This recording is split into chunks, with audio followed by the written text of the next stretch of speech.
Stan Gibilisco here. Last night I made a little video telling you a story about a cat, and I made some blunders in that story. I decided to delete the video and probably wasn't going to do it again, but it just the story has to be told. In my opinion, I want to tell you this story. It has nothing to do with technical electronic things, at least not directly. But it was many summers ago, when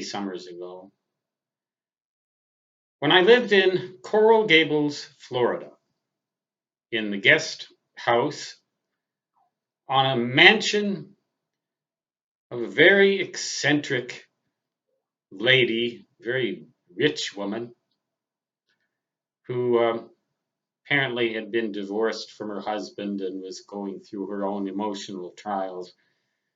But she was one of these people who like to hold parties every now and then. And I lived in this little guest house, and there'd be parties on the patio outside, and the noise would get me up. It was usually in the evening, and I'd go over there. I'd get my best duds on and go over there. I was very poor at the time. Had lost practically everything I had. I only had a bicycle for transportation. I used to go over there and hobnob with the rich elite of Coral Gables, Florida, as if I was one of them. I had a pretty nice suit of clothes that I could wear for occasions like that. And I could be the ultimate faker because most of the time that summer I was drunk. I didn't go out and do things like hobnob with rich people when I was drunk. I was sober sometimes. And usually during the day I was sober. It'd be about 7 o'clock. I'd start drinking. I had, by the way, I have a history of alcoholism. My last drink was in 1988 in September, so it's been 29 plus years since I've had a drink. But in any case, excuse me while I scratch my nose. It always itches when I do videos. That summer, I used to swim laps at a pool in Coral Gables called the Venetian Pool. It still exists, uh, but it's got some different policies now. Uh, they used to dive off the rocks that were 6 or 7 meters above the surface of the water uh, back then. They won't let you do that now. I guess somebody cracked their head on the bottom. It's only a little over 2 meters deep, and it occurred to them that maybe they shouldn't let people dive from that height into water that shallow. But I used to swim laps there, and I used to go there every day in the summer of 1985. Now, summers in Miami inland tend to be showers almost every afternoon, and the weather is hot nevertheless. So it's a warm and wet and kind of sullen, sultry environment. And I used to go to the pool there and swim laps. And there was a cat who used to hang around that pool, a stray cat, a gray cat. And this gray cat would run away from you if you came anywhere near it. Wouldn't let you touch it or anything. Apparently, it had been abused by its former owner and was now just living a stray life. I decided to call this cat Katyusha. Katyusha. Katyusha Maya, a Russian name. My Katyusha. I don't even know if it was a female cat. Katyusha is a female Russian name. And I would walk up sometimes after I'd ridden my bicycle to the Venetian pool.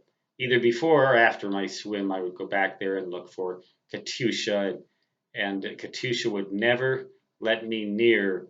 Let's just say it's a female cat.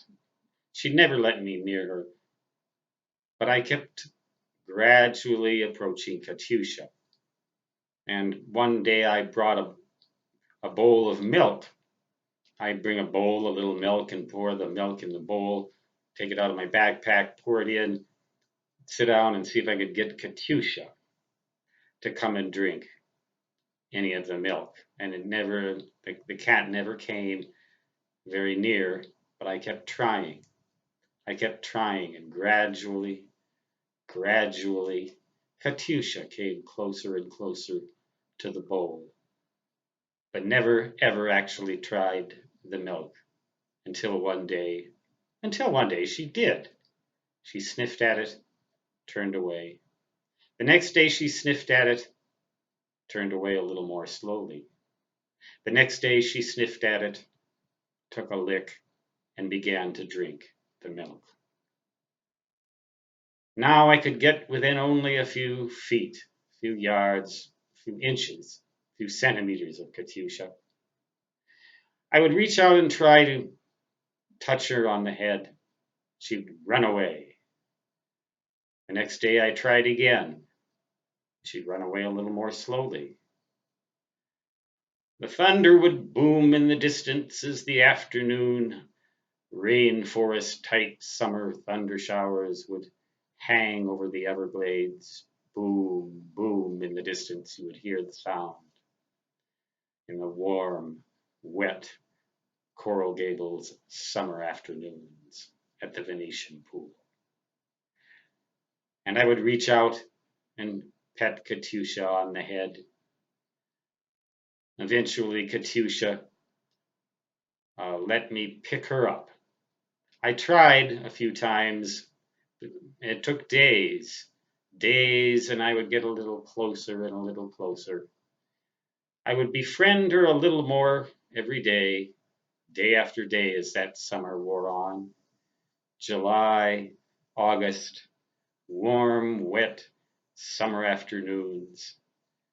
And then it began to get a little bit less hot, a little drier, but still boom, boom in the distance as I picked Katyusha up and carried her in to the Venetian pool for everyone to see.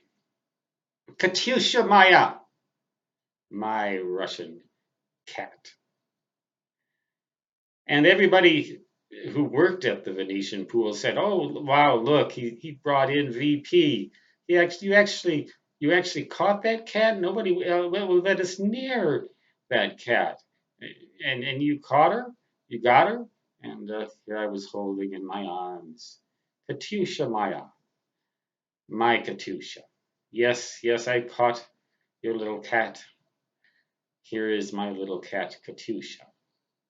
And everyone marveled at this scraggly little gray cat, this scraggly little gray Russian cat, as I held her in my arms.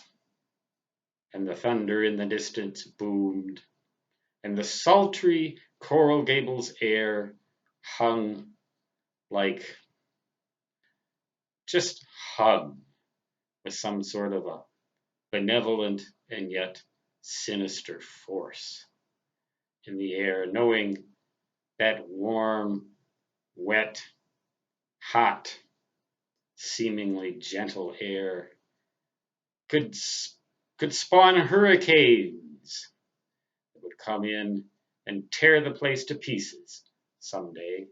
Not that summer, no hurricanes that summer.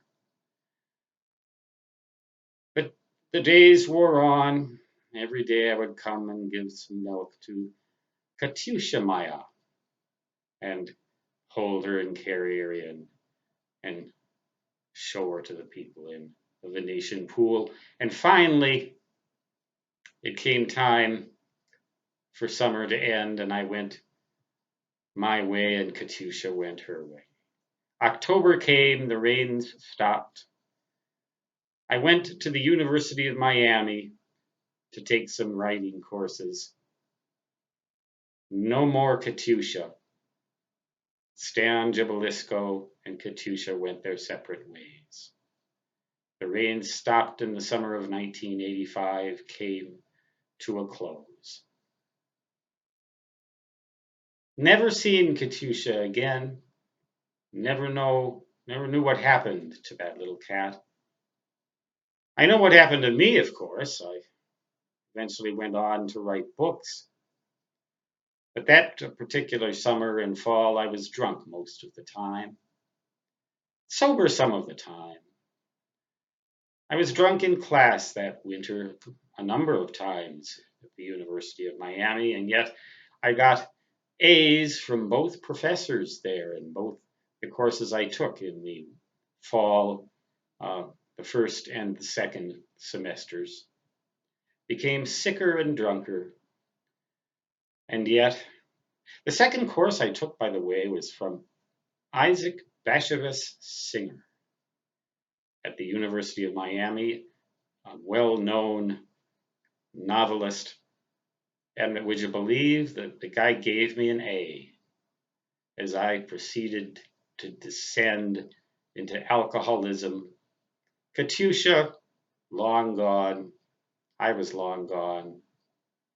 But that one summer proved one thing to me. Patience. Patience can win the heart of even the most reluctant Russian cat. And if patience and gentleness and perseverance and kindness can win the heart of any gentle Russian cat, perhaps, well, you fill in the rest of the story. I am finished. I don't know if there's a moral really to this story or not. You decide that.